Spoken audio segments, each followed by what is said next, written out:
ஓம் சாய்ராம். ஸ்ரீ சாய் பாபாவின் சாஸ்திராமிர்த திருமொழிகள் என்ற புத்தகத்தை பூஜ்ய ஸ்ரீ நரசிம்ம சுவாமிஜி அவர்கள் நமக்காக தொகுத்து வழங்கியுள்ளார். இதிலிருந்து சர்வ வியாபகம் என்ற தலைப்பில் உள்ள பாபாவின் அருள்மொழிகளை நாம் கேட்டுக்கொண்டிருக்கிறோம். அதன் தொடர்ச்சியை இப்பொழுது பார்க்க போகிறோம். இதில் பாபா ஏற்கனவே அந்த கருப்பு நாய் நானே என்று குறிப்பிட்டார். அதன் விளக்கத்தை பார்க்க போகிறோம். பாபா நாய் வடிவிலும் நோய்வாய்ப்பட்ட சூத்திரனாகவும் தோன்றுவது. இந்த சம்பவம் 1911ஆம் ஆண்டிலிருந்து 1914ஆம் ஆண்டுக்குள் நடந்தது. ஷீரடியில் வாசம் செய்த காசிநாத் கோவிந்த் உபாசனி மகாராஜ் உணவு தயார் செய்து கொண்டிருப்பதை ஒரு கருப்பு நாய் கவனித்துக் கொண்டிருந்தது. அந்த நாய்க்கு உணவு எதுவும் அளிக்காமல் உபாசனி மசூதிக்கு சென்று உணவை பாபாவுக்கு சமர்ப்பித்தார். ஸ்ரீ சாயி பாபா: ஏன் இதை இங்கே கொண்டு வந்தாய்? நான் அங்கே இருந்தேன்.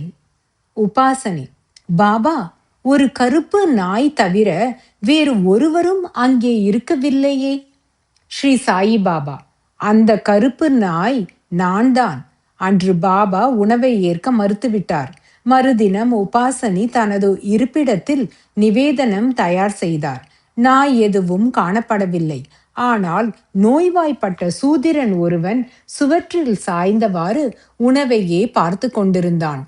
வைதீகரான உபாசனி அந்த இடத்திலிருந்து அவனை விரட்டிவிட்டு உணவை பாபாவிடம் எடுத்து சென்றார். ஸ்ரீ சாயி பாபா: நேற்று எனக்கு உணவு அளிக்கவில்லை, இன்றும் என்னை விரட்டிவிட்டாய். ஏன் உணவை இங்கு கொண்டு வருகிறாய்? உபாசனி: பாபா, அங்கே நீங்கள் எங்கிருந்தீர்கள்? ஸ்ரீ சாயி பாபா: நான் சுவற்றின் மீது சாய்ந்தவாறு நின்றிருந்தேன். உபாசனி: என்ன, தாங்கள் அத்தகைய மனிதனின் உள்ளும் இருக்கக்கூடுமா? ஸ்ரீ சாயி பாபா: ஆம், நான் எல்லாவற்றிலும் அவற்றிற்கு அப்பாலும் இருக்கிறேன். குறிப்பு: ச பூமிம் விஸ்வதோ ஆவ்ருத்வா அத்தியதிஷ்ட தசாங்குலம். இது புருஷ சூக்தத்திலிருந்து எடுக்கப்பட்டுள்ளது. அதாவது அவர் அவர் என்பது இங்கு பகவானை குறிக்கப்படுகிறது. வையகம் முழுவதும் வியாபித்து அதையும் கடந்து நிற்பவர். ஓம் சாய்ராம்.